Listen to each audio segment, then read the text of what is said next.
Shantakaram Bhujagashayanam Padmanabham Suresham Vishvadaram Gagana Sadrusham Meghavarnam Shubhangam Lakshmi Kantam Kamalanayanam Yogi Birdhyanagamyam Vande Vishnu Bhavabhayaharam Sarvaloke Kanatam Sarvaloke Kanatam Sarvaloke Kanatam Om. We invoke Lord Vishnu and all pervasive intelligence which lives within you and everyone, everything else, as you, as the cognizance, the presence, lucidity. Namaste, fellow pilgrims. I join you once again as we contemplate this great, wondrous, and mysterious gift of life. A while back, I prepared a presentation called Life is God, in which we contemplated the revelations of the venerated sage Nisargadatta Maharaj. Nisargadatta means Mr. Natural State, that he had realized his natural state, our inherent divinity. And in my experience, there is no one who shares the ancient wisdom with the lucidity that he does, who makes it available in quite the same amazing, wondrous, gifted way that he does. And of course, we always have to mention his translator, Maurice Friedman, who they say could articulate his guru's point of view better than the gurus themselves can.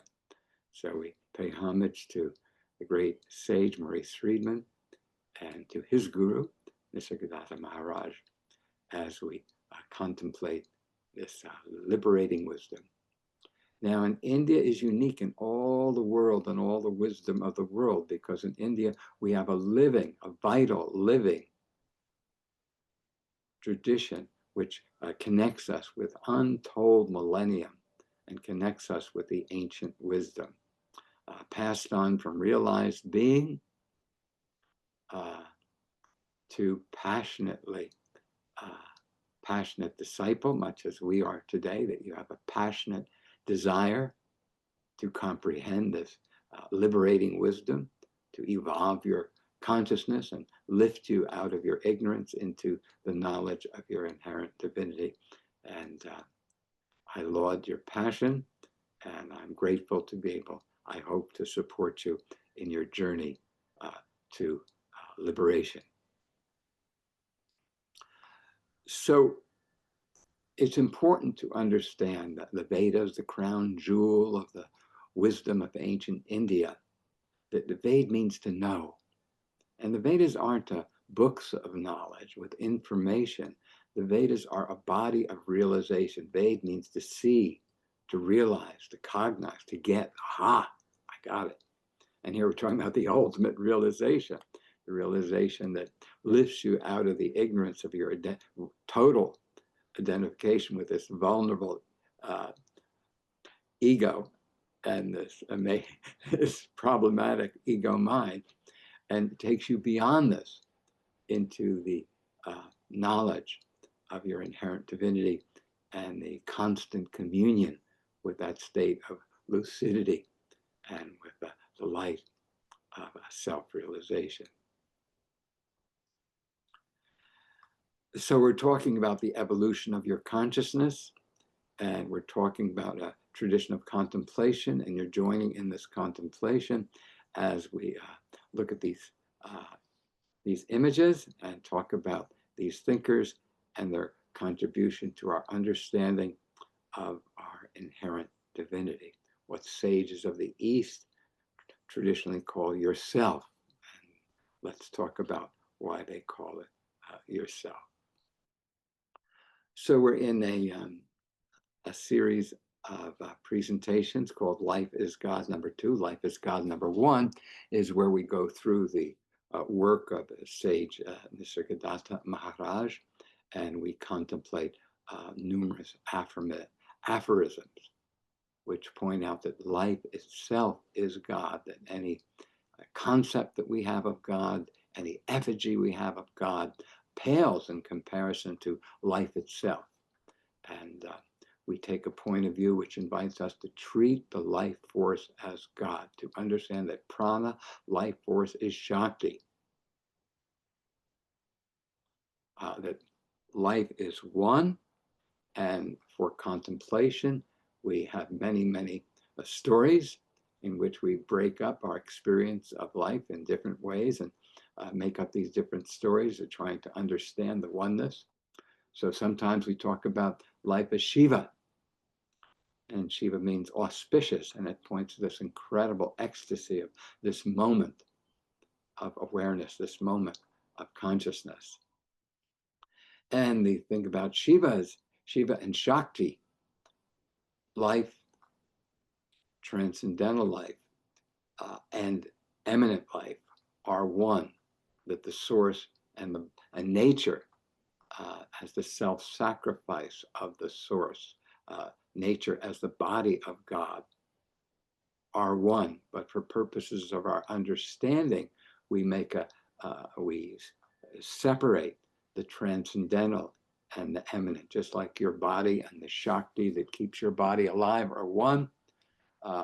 Shiva and Shakti are one, though for our thinking, we think of them in these dualistic terms. While Shiva is exactly like the life in your body, and Shakti is the material form, and they are one. And we go on to understand that Shakti is prana. Shakti is the life force.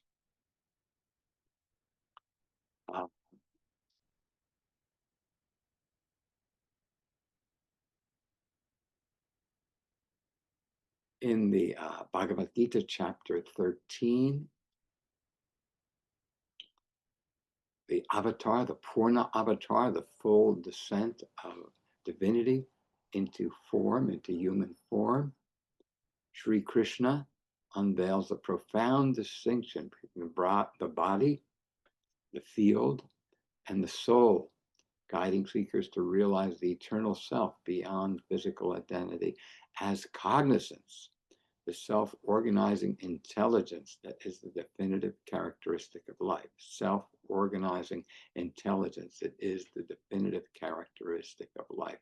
As he said, I am the knower of all fields. I am the cognizance as the knower of all fields. So the first of our slides today is the assertion by Umberto Maturana, co-founder of the Santiago School of Cognition, that cognition is the definitive characteristic of life. So what is it that's unique about life? What is it that, that defines life forms?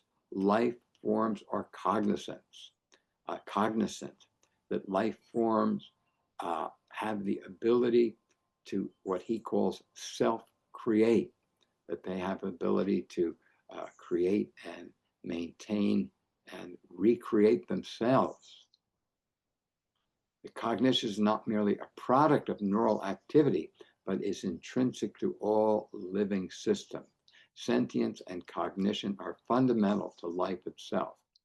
Living systems are cognitive systems, and living as a process is a process of cognition. This statement is valid for all organisms with or without a nervous system. So every living thing is a homeostatic system, maintaining its homeostasis in a feedback loop, in a cybernetic loop. And this is the definition of life. Life has the ability to be cognizant of its essential dharma, of its essential place in creation, and to be able to feed back what's going on in that field that defines that unique organism, and to self-correct in order to continue to create and sustain that field, and again to join with other fields as well to create more and more complex organisms, each autonomous, each free, maintaining the integrity of its field and yet surrendering and co-creating larger, more complex fields. In their seminal work, Autopoiesis and Cognition, the realization of living, Prana and his co-creator, Varela, introduced the concept of autopoiesis, self-creation, as a defining feature of living systems. They argue that living organisms are autopoietic systems, continuously producing and maintaining themselves through internal processes. This self-maintenance is not merely mechanical, but involves a dynamic interaction with the environment. Through this lens, cognition emerges as the process by which living systems engage with and adapt to their surroundings, underscoring that cognition is intrinsic to life itself. I am the knower of all fields. Cognition is the essence of divinity, and cognition is the essence of life. In a more recent work,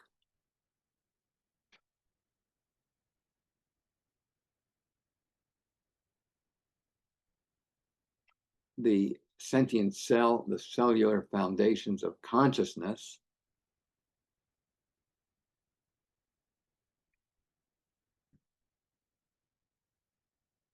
were introduced to the work of Arthur S. Reber, who argues that without sentience, the first cells that emerged some billion years ago would have been evolutionary dead ends, unable to survive in this chaotic, dangerous environment in which life first appeared. This suggests that cells engage in decision-making, process to navigate the environmental challenges. Information processing and response, according to Reber's theory, all cells are endowed with individual sentient cognition that guides their agency, behavior, and evolution. This indicates cells process environmental information and respond appropriately. We see cells manifesting adaptive behavior, behavioral flexibility and adaptation, similar to cognitive processes in more complex organisms. We see cells, single-cell creatures, with memory-like functions. Cells have some form of information retention that guides their future response, what I've been calling Dharma. That cells have environmental assessment, that they evaluate their surroundings and make appropriate responses to survive and thrive. That cells have collective intelligence, that cells assemble as functional tissue ecologies and as organs within multicellular organism. That cells aggregate and they display derivative versions of aggregate tissue and organ-specific sentience and consciousness.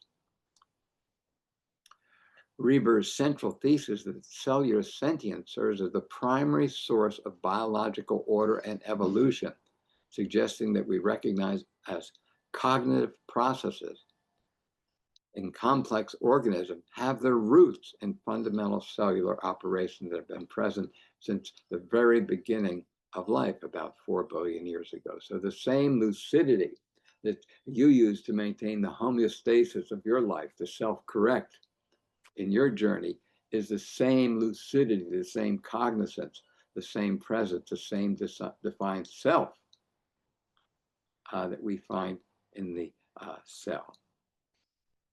Again, Sri Krishna says, I am the knower of all fields. The cognizance, the self-organizing intelligence, the definitive characteristic of life is the divine within you. In one of the principal Upanishads, the Kaustika Brahmana, circa 5000 BCE, circa 500 BCE, the god Indra, the king of heaven, is asked for a boon deemed to be the most beneficial for mankind. Sri Indra exhorts, understand me only, and reveals the doctrine of the supremacy of cognizance. For verily without cognizance, speech does not make known any name soever. My mind was elsewhere, he said. I did not cognize that name. For verily without cognizance, breath does not make known any odor, for whatsoever my mind was elsewhere, I did not cognize that odor. For without cognizance, the ear does not make known any sound whatsoever. My mind was elsewhere. I did not cognize that sound. He goes on, verily, if there were no elements of cognizance, there would be no elements of existence. For as in a chariot, the felly is fixed on the spokes, and the spokes are fixed on the hub. Even so, these elements of existence are fixed on the elements of cognizance, and the elements of cognizance are fixed in the breathing spirit. The same breathing spirit is truly the self, bliss, ageless, immortal. Om Namah Shivaya. Om Namah Shivaya.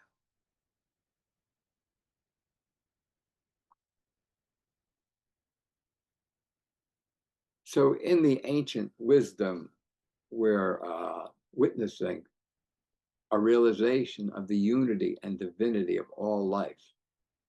And that all and while Brahma is an all-pervasive ground of pure awareness, pure cognizance, it is the nature of this awareness to unfold its creative potency through manifestation. And it manifests through life. And we all know that the most fundamental characteristic of life is that life breathes. And the universe is a singular, living, breathing, conscious being. And all vibration is Nada Brahma, the vibration of the absolute. And all vibration is Shakti. All vibration is the life breath of a living universe, and everything that moves, as above, so below, in exactly the same way that the every level of your body, from the macrocosm through the microcosm, microcosm, down to the quarks and DNA, is a unitary living system. Your body is a microcosm of the universe, and exactly in the same way that the spiritus, the life breath of a living universe, vivifies your body on every level of energetic wholeness and integration.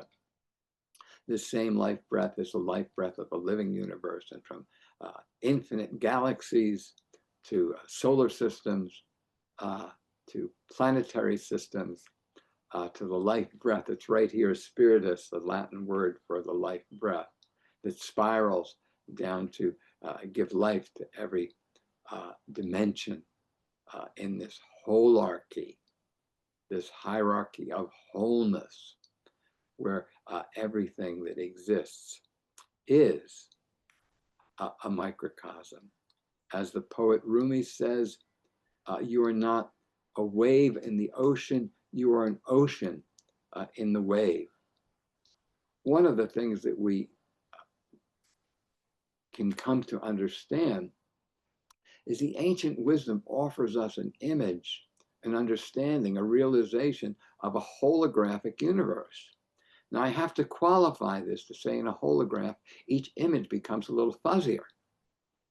And in this reality that we're experiencing, each time that rajas and tamas, yang and yin, in-breath and out-breath on every level of macrocosm and microcosm touch, the two waveforms counter each other, create a still point of sattva and self-correct.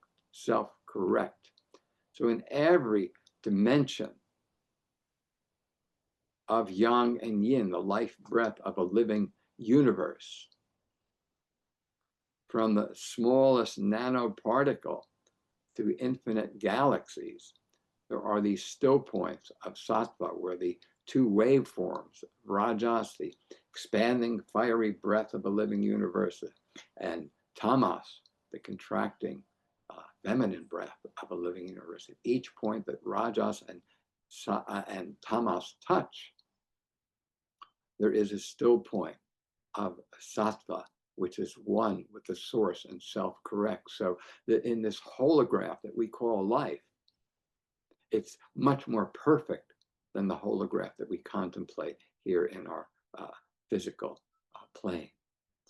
So the universe means attuned to one coil, that everything that moves in creation, the breath of Brahma, the breath of this one living universe. And the golden ratio is the mathematical expression of the life breath of our living universe. And it allows us incredible holarchy in which atoms can breathe into molecules, could breathe into cells, could breathe into tissue, organisms, planets, nature, the solar winds, the cosmos, ultimately to merge into totality, Purna, totality. What we find is that same recursive nature of the universe, that atoms nest within molecules, molecules nest within cells, cells nest within tissue, tissue nests within organism, organism nest within ecosystem, ecosystem nests within planets, planets nest within solar system nest within galaxies. This recursive pattern suggests the fundamental unity and interconnectedness throughout the universe. And that is because everything breathes as one, following the golden ratio spiral from that most vast dimension that we can comprehend to the subtlest dimensions that we comprehend. This golden ratio spiral is the mathematics of this life and breath of a living universe. And form follows energy. So we see this recursive pattern, which allows the integration of each level of the holarchy from microcosm to macrocosm, and each breath of this life living universe, and macrocosm to microcosm. Here we look at a picture from the microclarivoyant vision of the brilliant E.D. Babbitt, where we're looking at how in this, of course, atoms are, this is a heuristic device. This is an image to help us picture. And it's just a finger pointing to the moon of something as tiny as an atom. They say was a cell is as complex as the dynamics of the city of Tokyo. So if you can think of all those processes going on in one cell, and again, that cell is a macrocosm of these atoms, that you have a similar complexity in every dimension of this holograph of complexity of life. So that we're saying that every dimension of life, from the DNA to the galaxy, is as complex as is beyond complex, because it is a holograph which contains totality and is a microcosm of all the processes of totality. So here we're looking at Babbitt's atom as a spectrum of color, each representing a level of vibration. I highly recommend the video that I offer, in which we talk much more about how the different colors, the different levels of vibration, fire or air or ether, how they entrain with each other through sympathetic vibration to link atoms and molecules and cells and create fields. So, where a basic premise is life is God, that Prana and Shakti are one, that Shakti, the feminine aspect of the divine, manifests as Prana, manifests as the holographic knowledge that's in that life force that's able to pantheistically create and sustain this amazing and wondrous gift of life. Prana, or life force, is a universal energy permeating all of creation, connecting and animating every aspect of existence.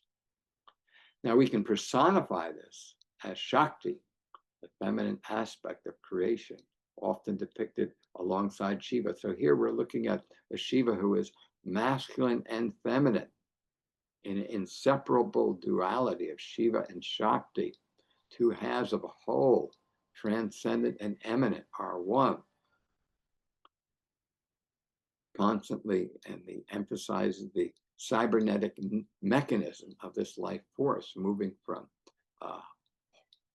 whole to part, part to whole, in a constant of cognizance to maintain the incredible complexity that is this gift of life. Creation, often depicted alongside Shiva. So here we're looking at a Shiva who is masculine and feminine in an inseparable duality of Shiva and Shakti, two halves of a whole, transcendent and eminent are one. Constantly, and the emphasizes the cybernetic mechanism of this life force, moving from whole to part, part to whole, in a constant of cognizance to maintain the incredible complexity that is this gift of life. Considered the emerald tablet of Hermes. Again, emerald is the color of the heart chakra. Emerald is the color of the still point between fire and water. Emerald is the color of the emerald earth, the still point between the breath of heaven and the breath of earth. It maintains the green goddess, our beloved Mother Nature. And the ancients promulgated a holographic understanding of the universe. As above, so below, as within, so without, as with the universe, so with the soul.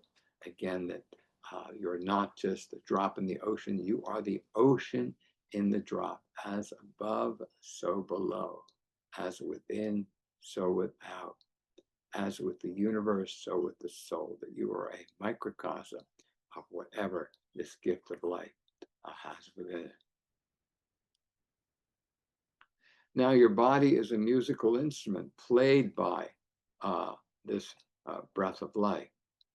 That as you breathe, the body as a whole and the tissue goes through a process of cosmic, natural, and cosmic attunement. That the tissue, as we breathe, the tissue expands into a solar attunement, which we call rajas, and it aligns with the solar force, with what we call fire.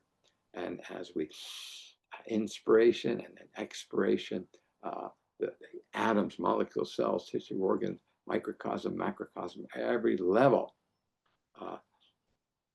moves from a solar attunement to a lunar attunement, from fire to water, from spirit to matter, from yang to yin, from masculine to feminine.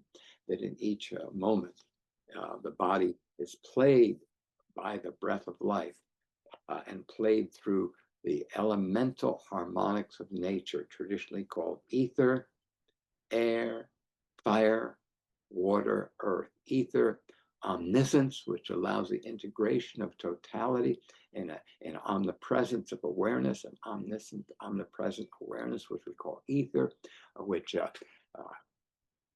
contains all past, present, in a totally coherent and available way that allows incredible level of self-correction. So ether is the omnipresence and the omniscience, which is right here in this moment, right here in this point in time, if you know how to read it, if you're pure enough, or if you know the etiquette that will give you access to this Akashic record, Akasha, Chitakasha, literally. Brahman, the absolute, total, omnipresent, omniscient knowledge. So ether mediates between every dimension of microcosm and macrocosm. And because of its omniscience and omnipresence, it's able to mediate between the space within, the space without, and Purna totality. So your body is a musical instrument that moves through these cycles of ether, the unmanifest, total freedom, air, the rhythms of life, fire, the unfolding of the creative potency of life, water, the moving into the feminine to give it form, to give it beauty, decency, and the earth, the releasing of this evolutionary energy into form, and the dissolution and the rising back into spirit. So here we want to just for a moment talk about our elements.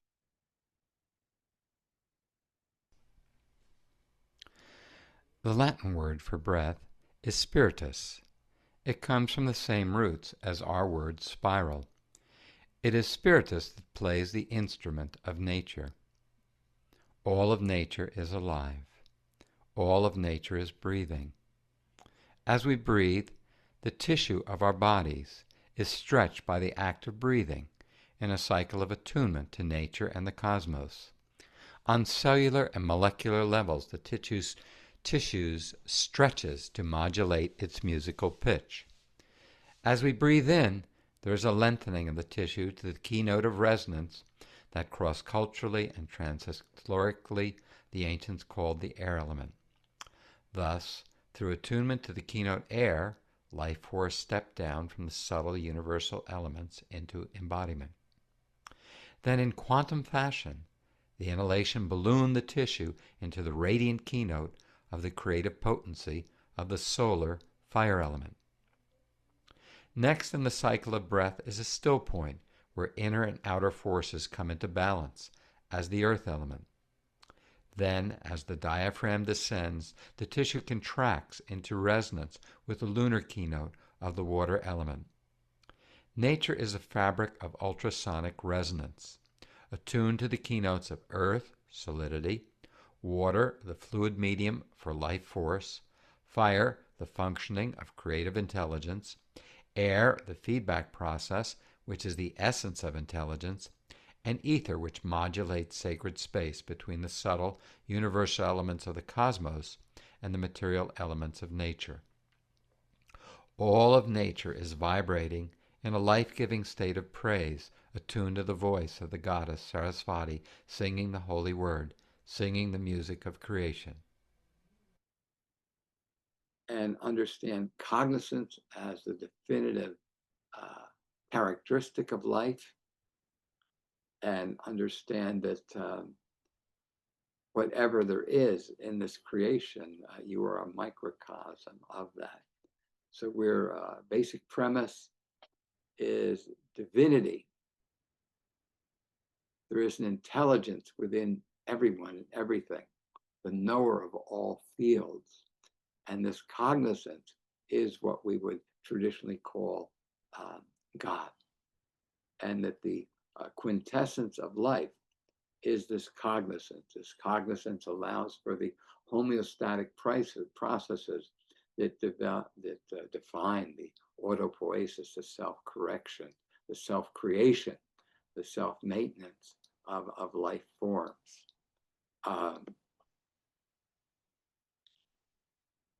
That this recursiveness is indeed the very definition of consciousness.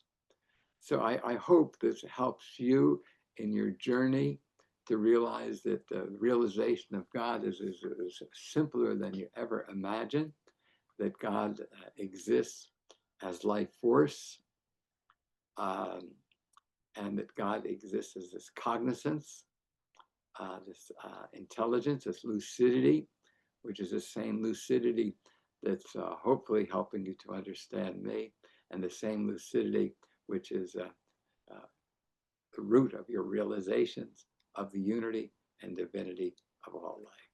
So namaste, honor to this great and wondrous gift of life that, and it unfolds its creative potency through the incredible hologram, the incredible microcosm of creation that you and I and everyone and everything is. Om Namah Shivaya.